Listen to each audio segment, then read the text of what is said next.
first of all, welcome to Bermuda. The message that you're bringing from Ipswich to put our youngsters through their paces is what for not only for them but for parents as well.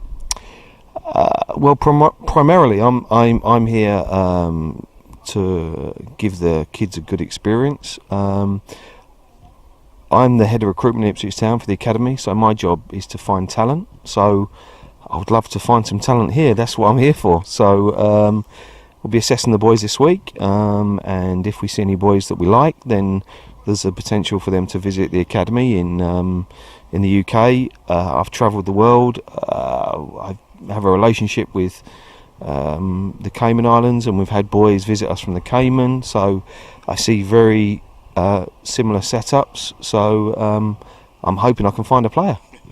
One thing I've noticed throughout the years that more and more academies are reaching out by sending people over to different places, smaller places that don't always have an abundance of players, but you might find that one nickel in when you say you're looking for a special player or a talented player, what are you looking for? A complete player or just a football? What are you looking for? Yeah, I think it's hard. You won't find a complete player, so not at young ages, and certainly everyone will have things to work on. Even professional players might be 28, 29. They get a different coach. He stimulates them and gets them playing in a different way. So you're never the complete player. So there's always things to work on. But there's certain fundamentals that we would look for. We look for players that obviously work hard, apply themselves, good listeners, good learners, and those are sorts of traits we look for. I think what's difficult is the kids in England in the academies. They're getting 14 hours a week. The facilities are unbelievable. The level of competition is unbelievable. So for any child travelling from Bermuda or from the Cayman Islands, there's a gap to make up. Now that gap can be made up if they really, really want it and they really want to apply themselves. So the opportunities are there. Every club in the UK is looking for talented young players. We've been here for one session. I can see there's talent here. So it's about then moving forward, about giving players the opportunity, and then can the players grab that opportunity? Well, quick question, because you said it, and it's something that has been on the back of my mind recently, and I know for England it's been quite some time. You have an abundance of academies, but we see it not through the national program, where you're struggling with some would say quality when it gets to that level.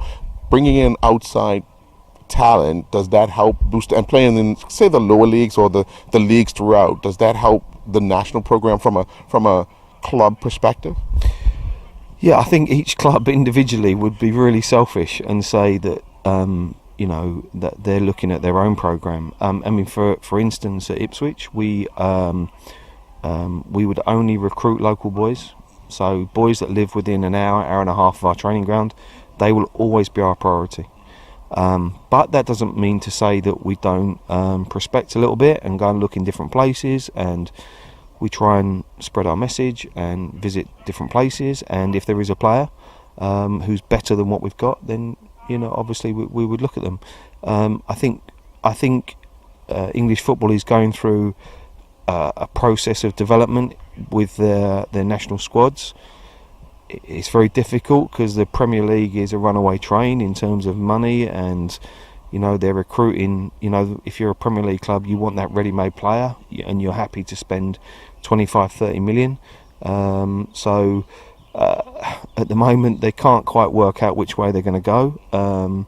So there's a bit of a log jam of talented players between the ages of maybe 17 and 21 who are in these academies and maybe going out on loan. But if you actually look at the some of the younger English sides, they're doing quite well, and they're actually picked up. So there's signs that maybe in a few years those those young players that are developing can prosper in the full national side and compete at a world level. Because I think that ultimately the goal of the clubs throughout the UK to make sure that the national team is just as strong, because it's a reflection of the clubs themselves. Yeah. I mean, because we're having the same problem in Bermuda. Yeah. So I'm just trying to figure out if we can compare what the English FA is going through as far as the clubs, making sure that the groundwork is done by the academies and the clubs, and then it makes the national program that much stronger. Well, you need synergy. So what you need is the synergy between the clubs and the people running the game. In England, there's lots of factions. There's the Premier League, the Football League, the FA, and everyone's got their own agenda.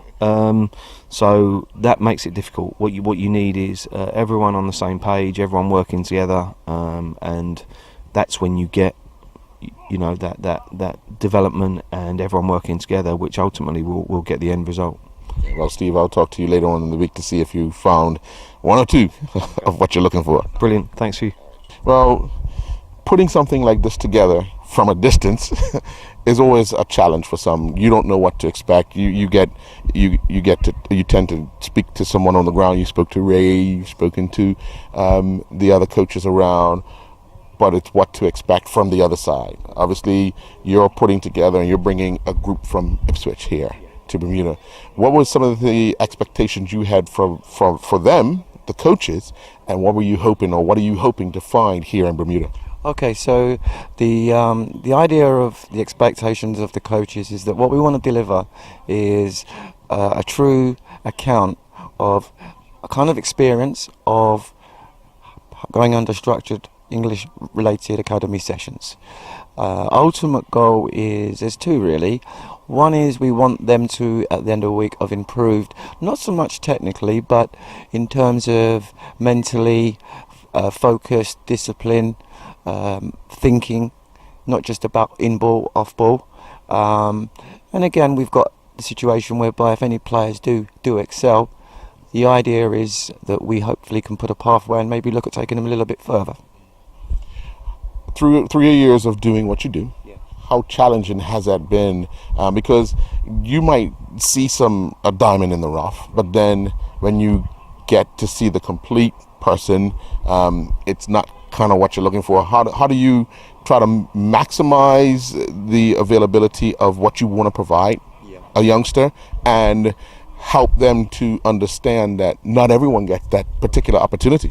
Right, from my perspective, because obviously we're linked to Vidapro as well as Ipswich, which is my organisation. There's going to be players at various stages of development, or may not be, let's say, for a Championship UK side, but they may be good enough to play first or second division. So one of the key things I want to happen is that any of those players, most of the players we see, and if we not only do we just say, oh, good player, we work out their level, because what we don't want to do is create a negative experience. So Ipswich may say, not for us, not at this moment in time, but that doesn't necessarily mean another club. So, I've brought Ipswich out because we needed them to experience, we've got a great academy director from Ipswich, so they can see that what we are trying to do here is professional, and hopefully it'll grab their attention. But it's not just about one club, and it's about different levels. So the idea is that it's not just a one-off. So the idea is, at the end of the week, we've got some development plans for certain players. How did Bermuda catch your eye? I love the place, man. I feel like I'm Bermudan sometimes. I recently just come back from Ghana, where I did a similar thing. And that was very warm welcomed, and it's just been the same here. Everybody's been friendly and helpful. In terms of the structure and the organisation, because as you mentioned at the beginning, trying to keep everything under a timetable is kind of difficult rather, but we're on point, and everything's going good. So what do I say about Bermuda? It's true what they say, beautiful island. Well, we'll talk to you later in the week to see how you're progressing and whether or not you think there's much more potential than what you came here thinking it would be. Okay, thanks for your time.